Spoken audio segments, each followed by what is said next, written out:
Welcome students to your video lecture series of irrigation engineering, and we are going to continue our chapter 7 distribution work. Last lecture में आप लोगों ने online कैलाइन की design के बारे में देखा था एल्यूवियल सॉइल के ऊपर, और रेसिस थियरी का यूज करते हुए हमने वो डिजाइन की है। ठीक है, आप लोगों ने उसकी डिजाइन की प्रोसीजर ध्यान में रखी है, और साथ साथ में हमने एक प्रॉब्लम भी सॉल्व किया था। तो पहले आज नया जो हम टॉपिक स्टार्ट करने वाले, जो भी अनलाइन कैनाल डिजाइन है on uneven soil by laces theory, जो हमने समझी, उसमें जो लेसिस के जो ड्रॉबैक है, उसके मिस्टेक्स हुई थी, हम उसके बारे में डिस्कस करेंगे। और लास्ट में हम लोग जो online canal design of alluvial soil है, कैनेडिस थियरी और लेसिस थियरी के बेसिस के दोनों का कंपैरिजन करेंगे। ओके, तो वो स्टार्ट करने से पहले हम लोग एक बार रिव्यू कर देते, ओवरव्यू ले लेते वो लेसिस थियरी का। तो आप लोग यहाँ पे स्क्रीन पे देख सकते हो ये जो कैनाल की डिजाइन है लेसिस ने कैसे दी थी। मेन चीज है यहाँ पे all the points on the vertical perimeter of the channel section. Again he assumed hydraulic mean radius R, capital R उसने एज्यूम किया हुआ है as the variable factor. Then after इस थियरी के अंदर उन्होंने सिल्ड फैक्टर जो स्मॉल एफ है उससे हमें इंट्रोड्यूस करवाया है, राइट। तो उसके बाद उन्होंने बताया था कि जो डिडक्शन ऑफ वेलोसिटी है उसका हमें इक्वेशन दिया, v is equal to under 2 by F into R, right. Where v is mean velocity, metre per second में उसकी वैल्यू आती है, एफ जो हमारा सिल्ड फैक्टर जो इस थियरी में उन्होंने इंट्रोड्यूस करवाया हुआ है, और आर जो हमारी हाइड्रोलिक मीन रेडियस होगी पेरीमीटर की, राइट। ये उन्होंने सिंपल थियरी के अंदर समझाया हमें। उसके बाद हमने ये जो डिजाइन है कैनाल की, उसकी हमने डिजाइन प्रोसीजर के बारे में समझा था, जिसके अंदर हम लोग ने जो relationship between A V Q P S and F है वो समझा, राइट। जो एफ है उसका तो इक्वेशन इन्होंने हमें इस थियरी में इंट्रोड्यूस किया 1.76 under root D. D is nothing but a diameter of silt. Here area is AF square is equal to 140 into V raised to 5. So V will become Q into X square upon 140 raised to 1 by 6. ये equation main आपको velocity का यहाँ पे use करना था, और P का value तो आपको पता ही है 4.75 अंडर रूट Q, और मैनिंग्स फॉर्मूला भी आपको पता है 10.8 R raised to 2 by 3 S raised to 1 by 3, जो वेलोसिटी का इक्वेशन है, मीन वेलोसिटी। क्लियर। और बाकी सब इक्वेशन आपके सामने यहाँ पे स्क्रीन पे आप देख सकते हो, और रिजर्व स्कोर डेप्थ का दिया है, और जो साइड स्लोप का इक्वेशन है वो भी दिया हुआ है। तो उसके ऊपर हमने एक सम भी सॉल्व किया था प्रैक्टिकल, ये वाला।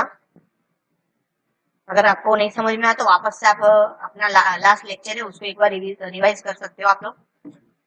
तो आज हम बात करने वाले अभी ड्रॉबैक ऑफ लेसिस थियरी के बारे में। तो first point is the concept of true design is theoretical and can not be achieve practically. जो हमने पहले बात करी थी कि जो ट्रू रिजाइम कंडीशन है, नॉन सिल्टिंग और नॉन स्काउरिंग वाली, वो प्रैक्टिकल लाइफ में हम अचीव नहीं कर पा सकते उसको। ठीक है, इट इज नॉट पॉसिबल। वो जिस हमने कॉन्सेप्ट के बेस में एज्यूम किया हुआ है। Clear. Another one is the various equation are derived by the considering the shield factor of which is not all at a constant rate, right. तो shield factor हम लोगों ने यहाँ पे लिया है, वो बहुत सारे इक्वेशनों को मैथमेटिकली जगलिंग करके उन्होंने फाइंड किया है, तो उसकी वैल्यू कोई कांस्टेंट नहीं रहती हर एक जगह पे। तो एक उसका जो हम लोग डिजाइन प्रोसीजर है उसका ड्रॉबैक रहेगा यहाँ पे। The construction of a silt is not taken into account. The concentration of a silt is not taken into account. मतलब जो सिल्ट का मात्रा है, how much amount of concentrated silt in the canal bed, that point is not taken in this Lacy's theory, and this is a major drawback, we can say that. Now silt grade and silt charge is not taken into account. Again दूसरी चीज जो हम लोग silt ध्यान में रखा है, ठीक है, सिल्ट फैक्टर लिया हमने, ना ही हमने उसकी मात्रा को ध्यान में लिया, ना ही उसकी ग्रेड को ध्यान में लिया। एक लो प्लास्टिक सिल्ट है, हाईली प्लास्टिक सिल्ट है, उसकी सिल्ट चार्ज कैसा है, ठीक, ये सब हमने क्या कहते हैं कि ध्यान में नहीं लिया जब हम डिजाइन करते उस टाइम। तो ये चीज ध्यान में रखने से क्या होता है कि आपको पता चलता है कि आपकी जो सील्ड है उस किस टाइप की है, उसमें स्कोरिंग वाली इफेक्ट कितनी हद तक उसमें हो सकती है, नहीं हो सकती है। उसकी कैरेक्टरिस्टिक हमें सील्ड का पता होगा तभी ये चीज हम क्या कहते हैं कि ध्यान में रख पा सकते हैं डिजाइन के टाइम। पर वो हमने ध्यान में ही नहीं लिया और डिजाइन कर दिए। फिर ऐसा जरूरी नहीं कि हर एक जगह पे हमें इसको ध्यान में लेना है, इसीलिए आज के दिन भी हम लोग जो भी कैनाल की डिजाइन करते हैं कहीं ना कहीं हम यूज करते ही है कैनेडी का, लेसिस का, डिपेंड करता है कौन सी जगह पे कौन सी थियरी हम लोग यूज करते हैं। जो बेस्ट सुटेबल होगा वो हम शूट करेंगे, बराबर। Then the equations are empirical and based on the available data from a particular type of channel. जितने भी इक्वेशन है वो इंपेरिकल बेस्ड है, इंपेरिकल सॉल्यूशन है, ठीक है। जो हमारे पुराने जो डेटा थे, चैनल हम डिजाइन कर रहे थे उसके ऊपर से हमने जो डेटा कलेक्ट किए थे सॉल्वर वगैरह के डिजाइन के, राइट, वेटेड पेरीमीटर को ध्यान में रख के जो हमने डिजाइन की कैनाल की, तो उसके बेसिस के ऊपर हमने इक्वेशन बनाए जिसको हम इंपेरिकल इक्वेशन कहते हैं। क्लियर। हमारे पास उसका एनालिटिकल सॉल्यूशन होना भी जरूरी होता है हर एक चीज का। So it may not be true for different type of channel. मतलब हमने जो डेटा लिए वो अलग जगह की जो प्रॉपर्टी है सॉइल की, अलग जगह का रीजन है, पूरा कंटूर अलग है, ठीक है। वो सेम जगह पे मैं अगर करूंगा तो ठीक है चलो, पर कहीं अलग जगह पे अलग रीजन पे जाकर मैं वही डिजाइन करूंगा तो वो मुझे कहीं ना कहीं रॉन्ग रीडिंग्स देने वाले, रॉन्ग इफेक्ट देने वाले, ठीक है। या फिर हमें काफी इकोनॉमिकल कहते हैं ना लॉस का भी सामना करना पड़ सकता है, पूरी कैनाल हमारी फेल हो सकती है। और आप देखोगे काफी बार आप कहीं ना कहीं ट्रैवलिंग करोगे, गुजरात के अंदर ही मैं बात कर रहा हूँ, आप चले जाओ सौराष्ट्र साइड चले जाओ या साइड इस पंचमहल साइड चले जाओ तो काफी बार क्या आप लोग ड्राई कैनाल्स देखने वाले हो, आपको दिखने मिलेगी रोड के ऊपर साइड में ड्राई कैनाल कैनाल है। वो एक्चुअली उन्होंने रॉन्ग कंटूर और रॉन्ग टाइप की डिजाइन कर दी हुई हो गई होती है उनसे, तो वो हमको क्या करना पड़ता है, कैंसिल कर देना पड़ता है पूरा रूट। तो जितना भी हमने कैनाल के डिजाइन के कंस्ट्रक्शन मैन पावर जितना भी मटेरियल वेस्ट हुआ है वो सब की कॉस्ट आप सोचोगे कितना हमको मतलब बड़ा घाटा पड़ेगा अगर हमको ऐसा कोई स्टेप उठाना पड़ता है, राइट। क्योंकि जो भी हम चीज कंस्ट्रक्ट करते हैं कहीं ना कहीं उस चीज से हमें कुछ ना कुछ फायदा होना चाहिए। अगर मैं डैम बना रहा हूँ तो डैम में से मैं क्या करता हूँ, पावर इलेक्ट्रिसिटी जनरेट कर पा सकता हूँ, ठीक है।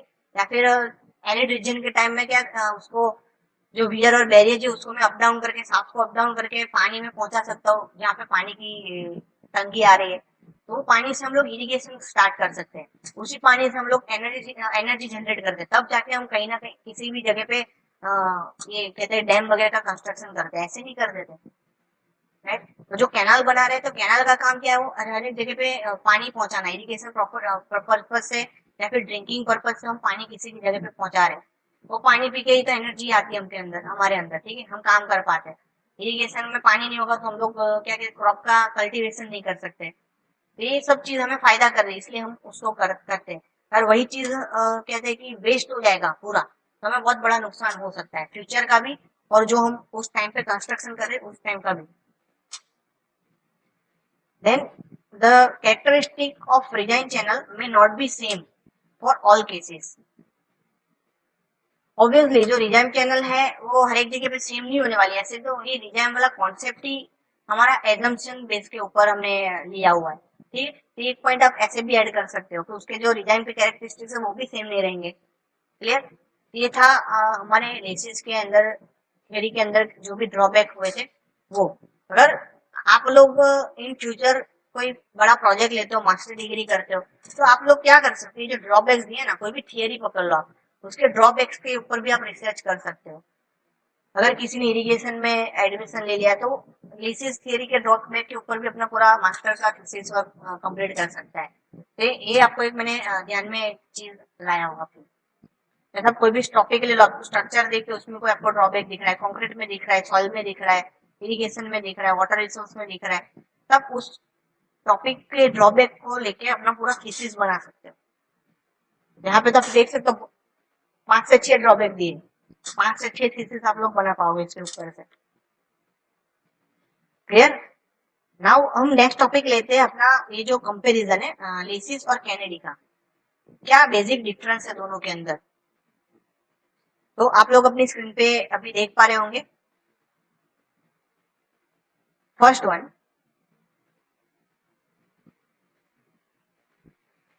Kennedy's theory.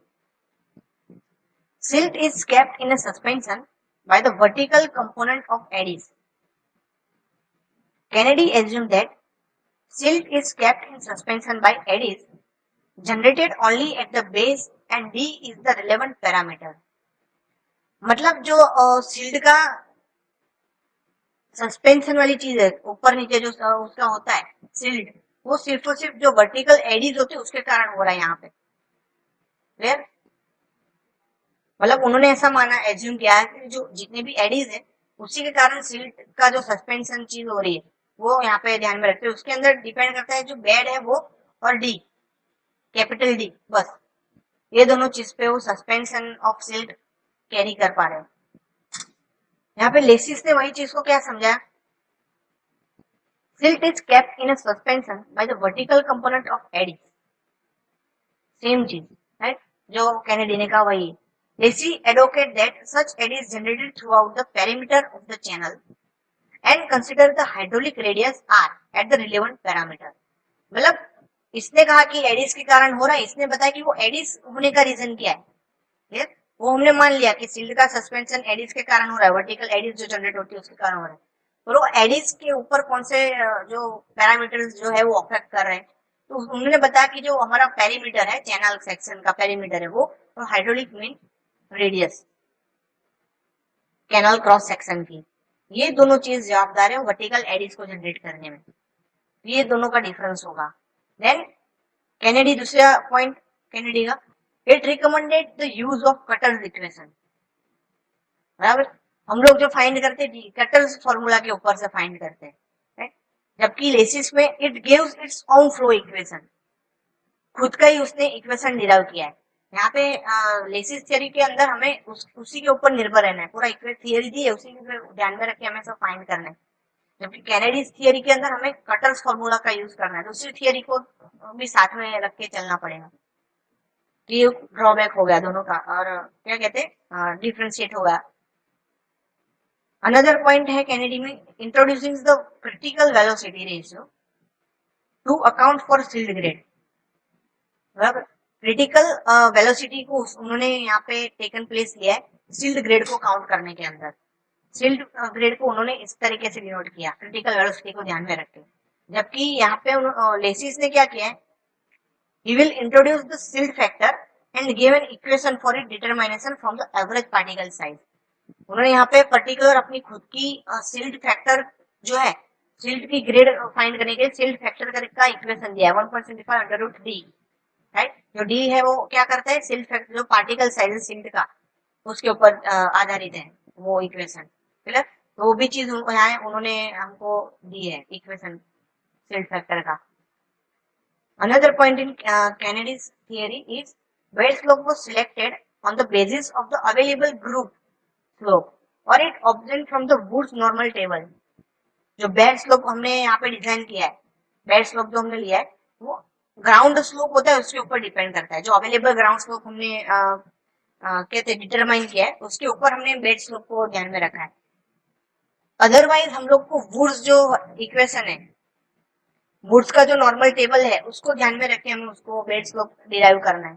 जबकि लेसिस ने क्या किया था, he will give its own equation for the bed slope, right. हमने जो डिजाइन प्रोसीजर देखी उसमें आपने बेड स्लोप का इक्वेशन देखा हुआ था, तो उसने खुद दिया है।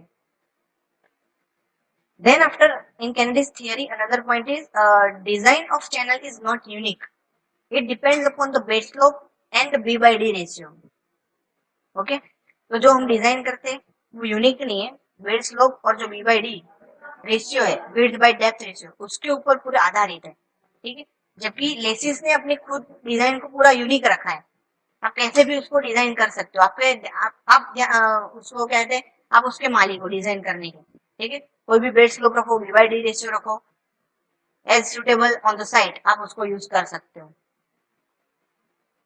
Then another point in Kennedy, the tedious and involves trial or error method,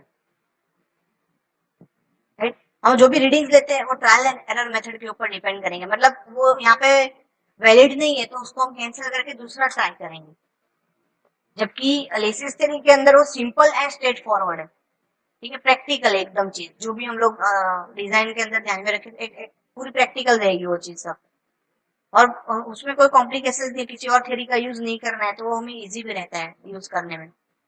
then another point in Kennedy is applicable only to irrigation channels, सिर्फ और सिर्फ इरिगेशन चैनल है उसको डिजाइन के अंदर ही हम कैनेडी का थियरी का यूज कर सकते हैं, जबकि जो लेसिस थियरी है it will be applied to natural channel, मतलब रिवर्स के अंदर भी हम लोग इसको यूज में ले सकते हैं, साथ में feature causing regime during floods,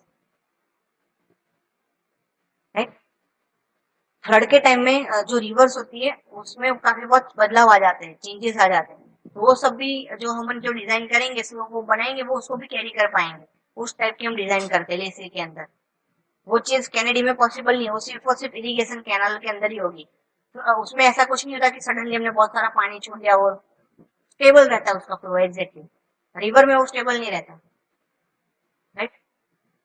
then another point in Kennedy's theory, it did not give any such equations, मतलब कैनेडी ने जो भी किया है सब दूसरे लोगों का यूज कर करके थी, समझ लो, जैसे आप लोग करते हो दूसरों का कंटेंट उठा उठा के खुद की पीपीटी बना देते हो, सेम चीज कैनेडी भैया ने की है, लोगों का मटेरियल उठाया, लोगों का रिसर्च उठाया और अपनी खुद की एक रिसर्च बना दिया, वो भी एक रिसर्च है, उसको हम रिव्यू रिसर्च कहते हैं।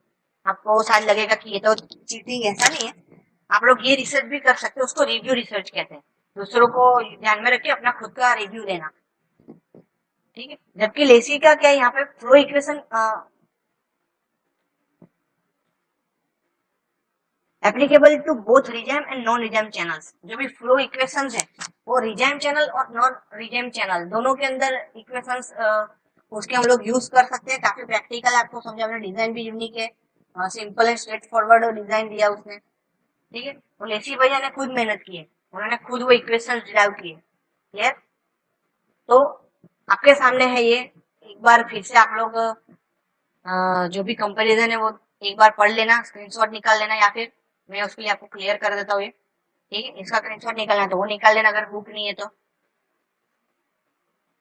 काफी चीजें ऐसी है इसके अंदर कि आप जो एक एक लाइन पढ़ रहे हो, जीपीएससी जैसी जो कॉम्पिटेटिव एग्जाम है, गेट ले लो, जीपीएससी ले लो, यूपीएससी ले लो, उसके अंदर भी आईएएस की एग्जाम होगी, उसमें अंदर भी ये बहुत इंपॉर्टेंट टॉपिक है इरिगेशन का, Lacey's theory, Khosla theory, Kennedy's theory, ये सब काफी इंपॉर्टेंट टर्म्स है यहाँ पे, ठीक है। तो एक एक चीज ध्यान में रखना, कैनेडी ने सबका सब मटेरियल उठाया हुआ है, खुद का उसने कुछ नहीं दिया, ना ही कोई वैल्यूज उसने बताई, यहाँ पे सिल्ट को उसने पूरा निगलेक्ट कर दिया था, जबकि लेसिस ने हमें सिल्ट फैक्टर का इक्वेशन दिया है, रिजर्व वेलोसिटी सब उसने खुद फाइंड किया हुआ है, ठीक है। तो ये एक बेसिक उनका डिफरेंस है, कंपैरिजन हमने जो करते हैं तो हम वो ध्यान में आता है ये चीज, ओके।